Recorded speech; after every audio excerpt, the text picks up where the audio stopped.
Hello दोस्तों, अस्सलाम वालेकुम। आज हम बताएंगे नींद में हराटों का बेहतरीन इलाज के बारे में। जी दोस्तों, अगर आप हराटों से निजात चाहते हैं तो सर को 4 इंच ऊंचा करके सोइए। ये अमल सोने के दौरान सांस लेने, जुबान और जबड़ों को हरकत देने में आसानी का बाइस बनेगा।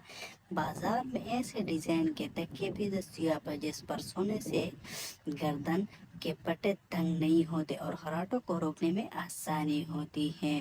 अब सवाल ये है कि खराटों जैसी आवाज़ आती क्यों है?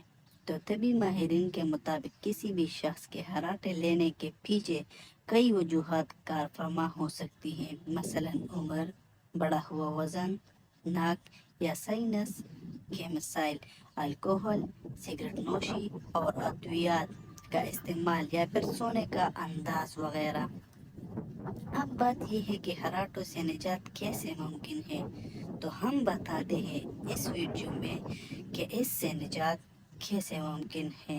मार्केट में इस वक्त ऐसे बहुत से आले मौजूद हैं जिनके लिए दावा किया जाता है कि वो हराटों से निजात के लिए मावन साबित हो सकते हैं, ताहम इन आलों से साइंसी शवाहिद कम ही पाए जाते हैं। आज हम अपन क़ाराइन से जिक्र करने जा रहे हैं कुछ ऐसी साबित शुदा टेक्निक्स के जो किसी भी शख्स के हराटों को रोकने में मददगार साबित हो सकती है। तो सोने का अंदाज तब्दील करना, करवट लेकर सोना। हराटे लेने वाले हजरत को चाहिए कि वो सीधा सोने की बजाय करवट लेकर सोएं। करवट से सोने की आदत डालने के लिए अपने पीछे टेनिस बॉल रखकर भी सो जा सकता है। आगाज में ये अमल थोड़ा मुश्किल और दिक्कत तलब महसूस होगा, लेकिन जल्द ही आदत बन जाएगी। नंबर 2, नाक के हिस्से साफ करना।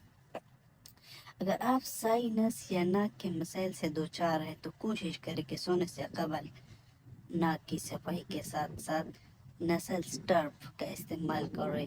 अगर आपको एलर्जी है तो सोने के कमरे की सफाई का भी खास ख्याल रखिए और कमरे में धूल मिट्टी न जमने दीजिए। जी हाँ, ये भी बहुत ज़रूरी है। तो सबसे ज़रूरी और आखिरी, तर्ज ज़िंदगी में तब्दीलियाँ, ये भी लाजमी है। जी हाँ, तर्ज ज़िंदगी में तब्दीलियाँ भी हराटों से निजात का बायस बन सकती है। मसलन वज़न में कमी, मुंशियात का इस्तेमाल और सोने से कबल खाना तर्क करना और दिन भर के मामूलात में वर्जिश का इजाफा करके भी हराटों से छुटकारा पाया जा सकता है। जी दोस्तों, अगर आपको हमारी ये वीडियो अच्छी लगी हो तो चैनल को ज़रूर सब्सक्राइब